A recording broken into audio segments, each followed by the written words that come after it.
Welcome to the Major League Real Estate Podcast, a podcast for operators of large-scale real estate portfolios. My name is Nathan Sosa, and I'm your host. Together with my co-host, Matt Hamilton, we talk about tax and legal strategies, and we bring on operators of large portfolios for in-depth discussions on how they grow their business.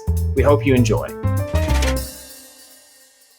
Hey, everyone. Welcome to another episode of the Major League Real Estate Podcast. My name is Nathan Sosa. I'm joined by my co-host, Matt Hamilton, per usual, and we have another amazing special guest with us this week, Josh Lurie from F Street. We are so excited to have him on today. I had Scott on a couple weeks ago, and we're so pumped to have Josh on too, and just kind of talk about, honestly, probably a different side of F Street, right? And so, Matt, I'll let you take it away from here.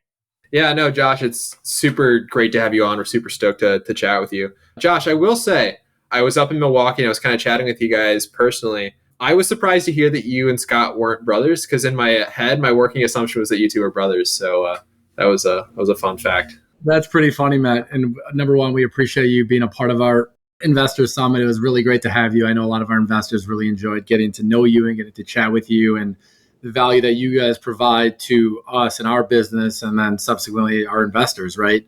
Who are important, a very important part of our business. And it's funny, me and Scott get everything. We get brothers, we get father, son, which might offend Scott, doesn't offend me. It just means that I look young. But we get it all. But no, our dads are brothers and we're first cousins. Gotcha. It's funny because when I've been chatting with my team, whenever I say like, oh yeah, the Luries, they're brothers, you know, that's just kind of the working assumption. But yeah, and I came back, the first thing I posted in Slack to the team was like, hey guys, they're cousins, not brothers. And everyone else was shocked to hear. So yeah, we'll go with brothers, whatever you want. Yeah, whatever works.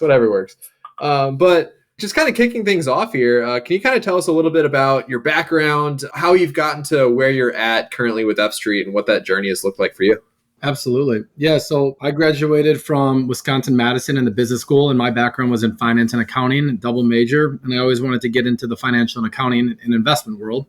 My foray into that was accounting. I sat for my CPA, and I ended up working at Deloitte in their audit group for a few years, knowing that it was a great background, something that I really enjoyed in my undergraduate career. I really took an interest to the accounting and finance and business and understanding financials, and I knew the importance of that long term, no matter what I was going to do in business. And at that point, I didn't have it fully figured out, but was talking to a lot of mentors and people with business backgrounds and various business endeavors. So my background is in accounting and finance. I went back to law school when I was trying to figure out what I wanted to do, knowing I did not want to do accounting forever. And I worked at a law firm doing M&A and real estate law for a few years. And then that brought me to get into the investment side and evaluating opportunities in order to do that. And because Scott and I are cousins, not brothers, while I was interviewing for a few real estate investment shops and ultimately had an opportunity to go to one reputable company, that's when I decided I'd rather join a smaller shop and be more pivotal and hopefully instrumental in the growth and being a little more entrepreneurial and building out an investment company in real estate specifically. So that's how I ended up here a little over 7 years ago. Well, that's awesome. So joining F Street 7 years ago, obviously F Street 7 years ago looks a little bit different than it does now. What has that growth journey been like, and what does that look like? What's changed over the years? Yeah, that is an awesome question. And I didn't get to prepare for this, but I try to stop and pause and reflect occasionally, which is hard to do because of owning a small business and the constant grind and wish and desire to do more, meaning to build out a team and continue to do more quality deals and investments, and it doesn't end. There's always something more you can do. So oftentimes we don't have that opportunity to pause and reflect and say, wow, how much has changed and where has it changed? It's tough to always identify that. But ultimately, the shop I joined 7 years ago, while there's some things that remain the same, a lot has changed in terms of infrastructure and processes to support the growth, how we evaluate and source opportunities, and being more, I think the natural progression of any company growing, while it provides some pain points, you figure out ways to solve problems on a day-to-day, week-to-week basis and figure out infrastructure and processes to help you grow more efficiently, to help reduce the amount of mistakes. And you kind of figure out what you're good at and what you are not good at, right? Through trial and error. So when we have quality deals that go well and we're doing things right, we know that, and we want to continue to rinse and repeat that for us and our investors. And some of the things that are more challenging for a variety of different reasons that we don't have to dive into, we opt not to continue down a path that can create more challenges, or maybe we learn that we're not the best shop or not best suited to do that. So I think a lot of it is just collaborating a lot, communicating a lot, figuring out what works and what doesn't work. And ultimately, I'm big on, operations and processes to make sure we eliminate the redundancies and be more efficient, not only for us, but selfishly, but for our investors, right? We always have that added layer of external parties and making sure that we're performing for them and optimizing their dollars, right? Absolutely. I have a couple of threads I want to pull on there, but before I even get into that, this is something that I've reflected a lot internally as well. I've been at Hall CPA for like 3 years now, and the team that I'm on, we probably doubled in size at least once or twice since I started on the team. So it's crazy growth. And one thing that I've kind of noticed is that every time the size of the team or the enterprise doubles, the problems that you have to solve and overcome completely different than they were, before. So it's just constantly changing. The things that take away your attention to the problems that you need to solve, it just sort of, you're always pivoting. Which is a challenge for sure to kind of keep up with that. Yeah, I would agree with that. The scope, the size of the problems you're trying to solve changes with growth when you add, as we know, people, right? The way you communicate and the way, when it's just one or two people, you can have one-off conversations. When you have 3 and 4, you have to have different systems, right? We use a Slack system, right, with different channels to stay organized on a variety of topics, right? That alone, when you have 10 people on a team or 12 contributors on a project, and it's more project management, it's more communication, it's more weekly meetings and check-ins. It's not just 2 or 3 people hustling and running around, right? Which that has changed from day one to day, whatever it is, 7 years times 365 days. Back of the napkin math. Who was talking? Yeah, it's easy math. Yeah. Well, with that, I want to kind of dive into that a little bit. You mentioned that you're a systems guy. You're kind of putting these systems together to operate at a higher scale. In my experience working with a lot of syndicators and real estate fund operators, there's 2 primary functions. There's sourcing the deals and sourcing the investors. So I'm kind of curious to hear from you, what sort of systems and operations you have in place to sort of manage both of those funnels for investors coming in and deals coming in and kind of sourcing the 2 together. Yeah. I think about this daily, my accounting brain, my ops and controls and things like that. So I bifurcate it the same way as well. I always say good money or smart money follows good opportunities and deals and pipeline, right? So if you have a quality deal that you can present and articulate in a fashion that's streamlined and simple to communicate, and you can leverage your track record and reputation, well, it makes that whole process of raising capital a lot easier when you have that deal, right? However, you need that deal, right? So then how do you create that funnel, and how do you build out a system to ensure that you're seeing a lot of opportunities, right? Because it's a numbers game. You have to see a lot of opportunities to do one, and you have to understand what you're good at. You have to understand what your team's good at and what our strengths are.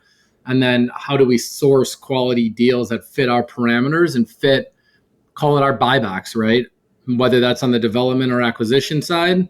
And then also looking at, we operate in a couple different asset classes too. So what we're doing for industrial doesn't always work for multifamily. A lot of times we're engaging in sourcing opportunities from different avenues, brokers, municipalities, sellers, investors. So our deal flow comes from a lot of different sources and a lot of different stakeholders and partners that trust us based on how we communicate and what our track record is and what our experience is. So it's kind of a moving target, but when we develop these criteria and figure out what we're good at, which we have, we want to continue to find other opportunities to source that same type of opportunity, right? Does that answer your question on the deal sourcing side? I'm happy to dive in more. Yeah, no, absolutely. No, that answers my question. One thing, just anecdotally, just from speaking to you in the past, one thing that has struck me just kind of looking at how the portfolio has grown is I've noticed that the deal pipeline over the last, it seems like a couple of years, has sort of expanded to where you're doing a lot of deals like outside of the, Wisconsin, Milwaukee area. So it seems just anecdotally that has expanded and that process has sort of evolved a little bit over the last couple of years. Yeah. I think that's a function of right, personnel and more bandwidth and capacity to do more deals, right? Streamlining processes and infrastructure to help us support that growth.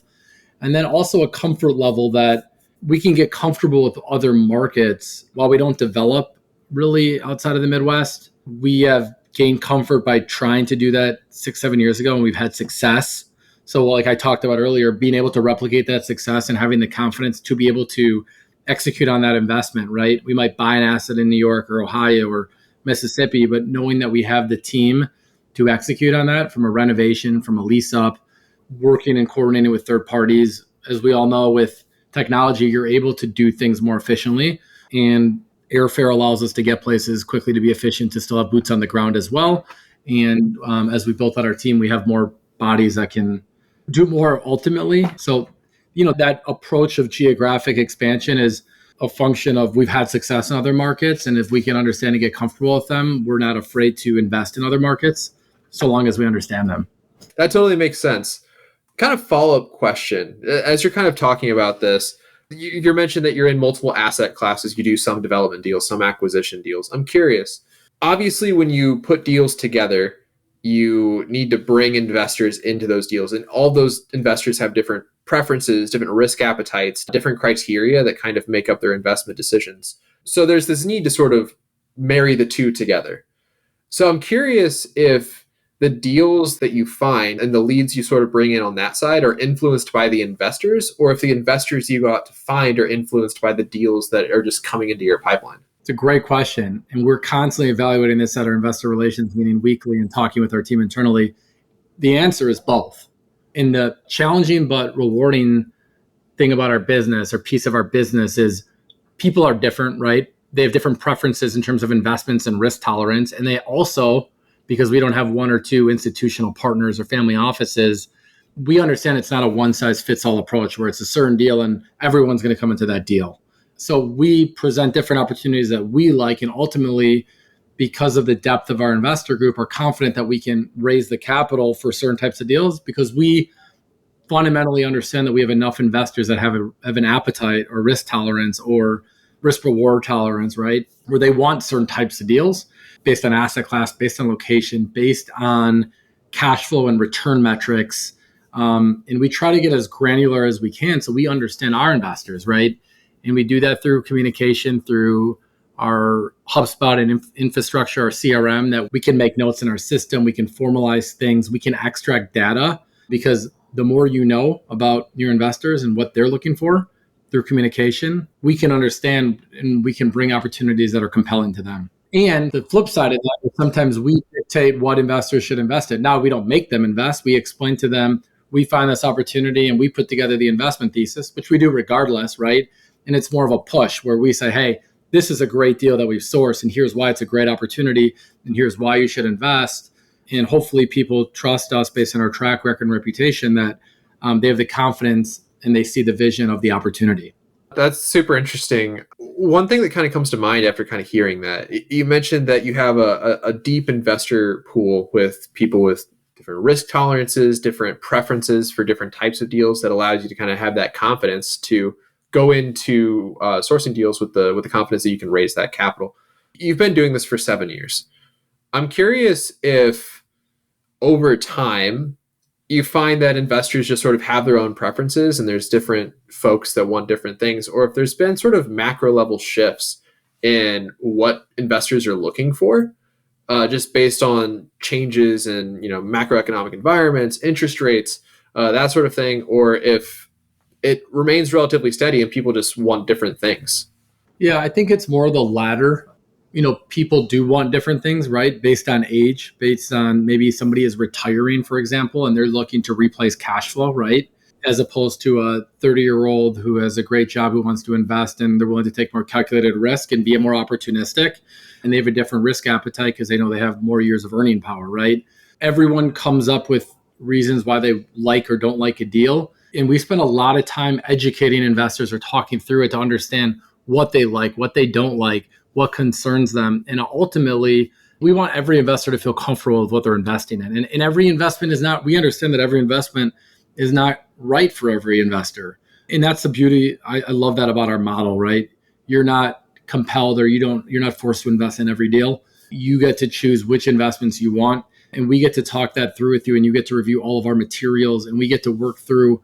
Oftentimes we have multiple meetings and calls about one investment with one investor. Now, if you multiply that to 60 investors in a deal and 12 investments in a year, you can imagine the amount of back and forth and communication and education that goes on behind the scenes every single day.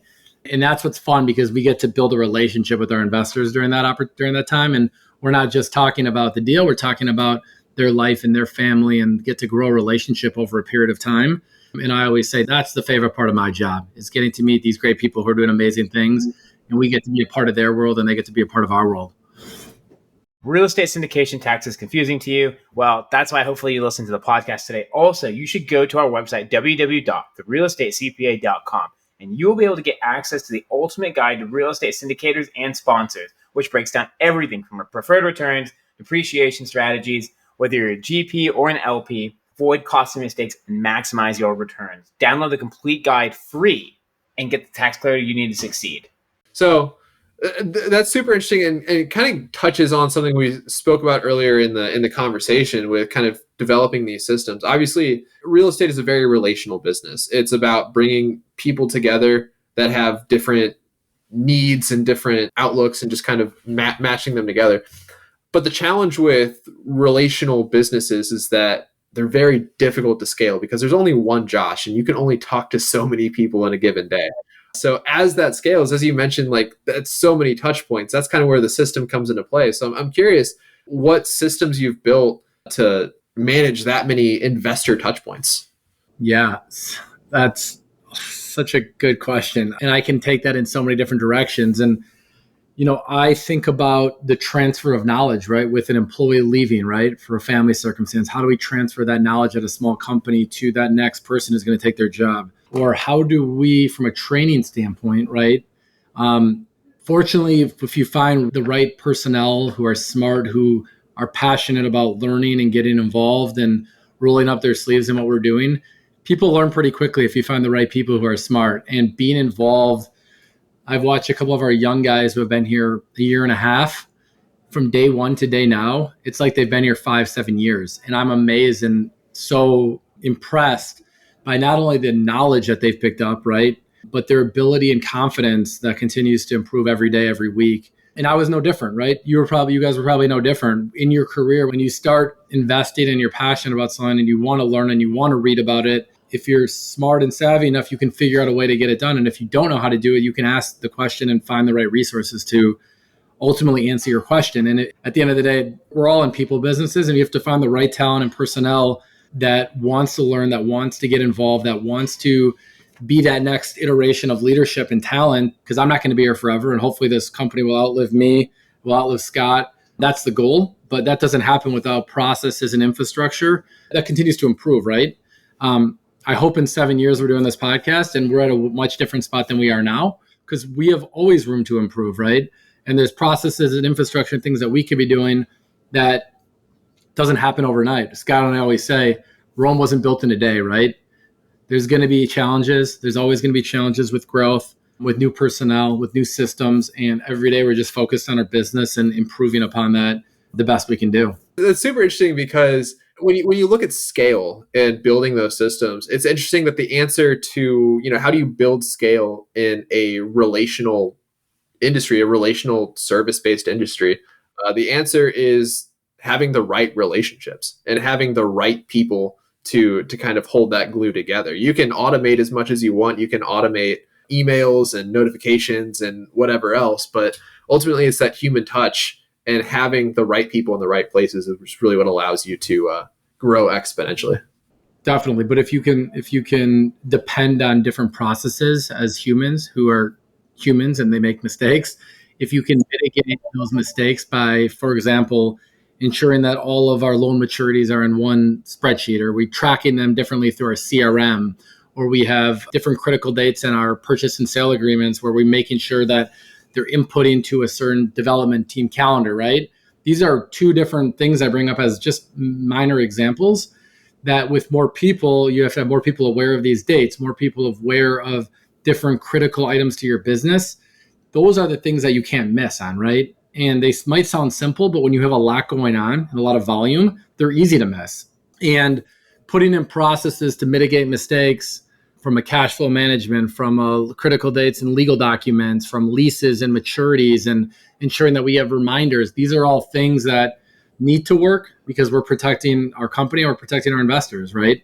Yeah, I know. I always say nothing is simple at scale. Even the most basic processes, and as soon as you amplify it to the 1,000th degree, it's no longer simple. So just evolving those processes. And like I said, as soon as the enterprise doubles, those processes break and you have to build new processes. You have to figure the whole thing out again. So Exactly. there's always new challenges and just solving simple issues. Yeah. I mean, I was on the phone with a friend and he's at a huge multi-billion dollar publicly traded company. And he's like, mistakes happen here, right? We have a lot more people and infrastructure. The reality is we're at a smaller boutique investment firm with less people and resources. So we're a little more hyper focused on that to hopefully do everything we can to mitigate mistakes. And at the end of the day, they happen occasionally. The goal is to reduce the frequency and reduce the cost of those mistakes. Yeah, absolutely. Unfortunately, you can't engineer away human error, but you can mitigate it. But I think the critical other side of that is whenever those errors occur, you have to have a secondary system in place to sort of mitigate the damage, whether that's, getting on the phone with an investor and solving that or whatever else that is. It's kind of the secondary system that has to, be the backstop to any other system. Or a review process internally where it's not one and two, it's the third person, right? That might catch it, right? Yeah. So multiple people on documents, on investor communications, on distribution. So there's a lot of different things that you can do from a process standpoint in a review period, in a personnel hierarchy review to eliminate a lot of what we're talking about. So while it might be redundant, it's important to ensure that we're operating it to the best of our ability. Absolutely. Absolutely. Switching gears a little bit. In our conversation with Scott from a couple weeks ago, he was saying that at F Street, there's sort of two different verticals. There's the debt fund, which is a simpler investment vehicle to understand from an investment perspective. You're putting money in, you get interest out. Very simple to understand. Real estate, especially real estate syndications, on their face are a much more complex investment vehicle. And I'm curious what challenges you've had in just educating investors on how this investment vehicle works and how this differs from something like a debt fund and what challenges you've had having to do that and what lessons you've learned from doing that over and over again. Yeah, there's two things. And the private credit business from an purely investment standpoint, it's very easy to explain in a very, very short period of time. People can understand the retail investor who we deal with, the accredited retail investor who might be very sophisticated in their business, doctor, lawyer, accountant, business owner, and they can quickly understand the investment and why the return is being able to be paid in the overall business model pretty simply. Real estate, while I don't think it's rocket science, the nuances and the different types of deals and opportunities and how that translates to cash flow and different waterfall structures. And I think that all the different variables that present themselves in the deal, we don't have the crystal ball and can't tell you exactly the exact date we're going to sell it, right? Or we can't tell you if this anchor tenant is going to move at the end of their lease term and exactly what that backfill tenant's going to produce in terms of rental income.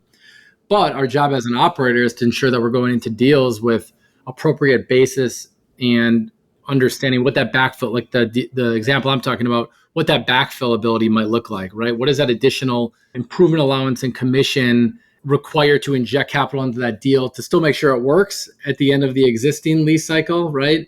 So when we start getting in the weeds of these real estate deals, it's a function of time because there's so many variables. Now we try to simplify it and try to streamline communication, but we enjoy that education process and being able to explain that to the investor so they really understand what they're investing in, why they're investing in it, and if it's the right opportunity ultimately for them. So that's getting to understand who your investor is, each individual one, and saying, hey, we know this is a deal for you because of X, Y, and Z. This is not because of the time horizon or the return profile or the risk.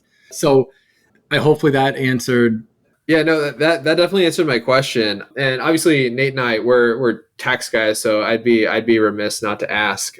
Obviously, another very nuanced, complex piece of the real estate investments is the tax side, and that's very difficult to explain, especially compared to the debt fund, where it's just very simply, we will pay you interest, and that is interest income, as if you're investing in a savings account. It's very easy to conceptually understand, but Right.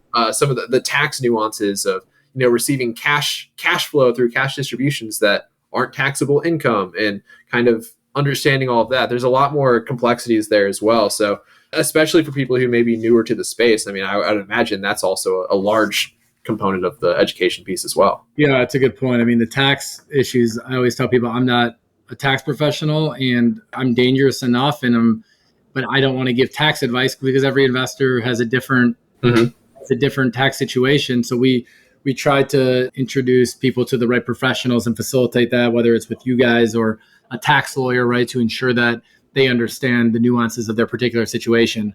So yeah, no, it's a huge piece, and it's something that over time, as you get a deeper and deeper investor pool and you get repeat investors, that becomes less of a challenge. But yeah, that's a good point. But a lot of times, right, you have a brand new investor who's invested in public equities and bonds, and they've never made a real estate investment, right? So our learning curve, we know it's going to be steeper. We're going to spend a lot more time, right? Yeah. Contrast that with an investor who's been in 7 or 10 of our deals and they trust us. They're not digging in like a first-time investor, right, to understand. And we have investors across the spectrum in terms of experience, in terms of net worth. And I always say to everyone, a $50,000 investor is as important as a $5 million investor. And we are happy to spend as much time to make sure that investor is comfortable. They know what they're investing in, and they understand all the particular benefits and risks and the tax implications and all the different deal specific items and tax specific items that are going to impact their world. So that's why we have a full team here alongside me and Scott to help educate, explain, and spend the appropriate amount of resources and time to have those material discussions. Yeah, absolutely. And just kind of looking at that example, the $5 million investor versus the $50 million investor, like we said earlier, I mean, it's such a relation focused business, and you never know when that $5 million investor will eventually turn into a $50+ million investor. And it's really important to just like foster all those relationships, and really kind of giving them that personal touch is critical, It is. And I always tell a story. One of my best friends my whole life, about 7 years ago, the first deal I ever did with Scott, he put in 50,000 and I had to beg him to do it. But I just said, hey, try one deal. Right. He was off on his career, he was doing great. And so do one deal, see how it performs. And if you're happy and you trust us and you like what we're doing, I'm confident you'll make another investment. And fast forward 7 years with over $5 million with us, and family members and referrals and friends and peers, that group now has probably $20 million with us over a 7-year period of time. So it happens quickly. And that's just one example. As long as you're honest, transparent, doing quality deals, and you're communicating properly, and you're investor first, which we are, not that it's a perfect system, right? Every deal doesn't go exactly as we intended to, but over the long haul, you're going to continue to hopefully do great things and continue to perform and continue to bring in more investors who want to be a part of what we're doing. Yeah, no, absolutely. I mean, trust is your most important asset when you're in a business like this. And like you said, not every deal is a winner. Things are going to go south. Things are going to not go your way. But being able to be transparent and open about that is super critical, because, again, having that trust is incredibly important, and it takes forever to build that trust. And it takes all of 1 minute to destroy all of that goodwill that you've built up. So it's super important to protect. Yeah. My parents said that from the time I was, you work so hard to earn a reputation, and in 1 second you can destroy it. So yeah, we take that seriously every day here. Yeah, absolutely. As you should. One more question for you. You've been with F Street for 7 years. You've been kind of building this syndication side of the business. What would you say to someone that was in your shoes 7 years ago, and they're looking to build, a syndication business of a similar size? What's one piece of advice you would give them to be successful? Find a mentor. Having a lot of material conversations with people who are, number one, good people that are trustworthy, that have built businesses, or that learn from their own mistakes, that can offer mistakes to help you kind of navigate where you want to be in your career over a period of time. And that might take several different attempts, right, to figure out, what you're passionate about, what makes sense for you. And the more people you have in your corner that you can trust, that can provide mentorship and advice. I'm here today not just because of me. I'm here today because of my family, my friends, people in my network, Scott, and a lot of other mentors, frankly, that have been in the real estate, accounting, finance world that I've picked their brains. I've taken them out to coffee. I've bought them lunch. They've taken interest in me and our relationship, and I have too. And that tell me all of these different resources and people have got me to where I am today. It takes a village. Success doesn't happen just because of, I'm not foolish to sit here and say success is because of me, but I know that I've worked my butt off my whole life so I could put myself in a position to hopefully try to be successful and hopefully help other people, do what they want to do and be successful. It's such a great answer. One thing that I've always kind of reflected on is when you look at people who are successful, there's a couple components. Sure, there's like raw skill and their ability to actually achieve what they're doing. But the other piece of that is luck. And it's not just dumb luck, like, getting struck by lightning. It's a matter of putting yourself in a position where you have the right network, you have the right skills. So that way, when something lucky comes your way, you have the network and the skills to kind of take advantage of that. And, having those mentors and having that network and everything you need to kind of capitalize on those opportunities is really what success is built on. So it's super critical at all. I think the central thesis of this conversation is that business is ultimately very relationship driven, whether it's on the mentor side, the relationships with your investors, your brokers, your team, your developers, your property managers. It's a matter of just managing relationships up and down the board. So it's super critical. It is. Yeah, you're right. Spot on, Matt. Preparation and hard work puts you in a position to take advantage of opportunity, right? And timing is a function of that. There's no replacement for work ethic at the end of the day. You have to put in the work and you get in what you put out. And I always say to anybody, don't chase money, chase what you enjoy and what you're passionate about, because the money, if that's what's important, which for some people it is, some people it isn't, that will come if you're passionate about it and you have the work ethic to take advantage of, like you said, opportunity, which time is a piece of or component of that. But it's about the long haul, right? Real estate is not a overnight get rich quick scheme. It takes time and discipline over the long period of time, and not everyone's cut out for that. No different than any career that you're building, whether it's in business or accounting or finance or you name it. You have to put in the work. You have to put in the work day after day, right? You can have one good year and that year's over, right? On to the next year, and you can apply that to the week or to the month or to the day. So I agree with all that. Yeah, absolutely. Well, Josh, thank you so much for coming on the show today. This was super awesome. I really appreciate you taking the time out of your busy schedule to kind of have this conversation. It was super thought-provoking, super interesting. So seriously, thank you so much. Yeah, thank you both, Matt and Nate. I enjoyed it. It was fun. It's good to get into chat. I don't get to reflect and do this all the time. So I enjoyed it, and have a great weekend, fellas. And I'm sure we'll be talking soon. Yeah, absolutely. Nate, if you want to take us away. Thanks again, Josh. Today's been another episode of the Major League Real Estate Podcast.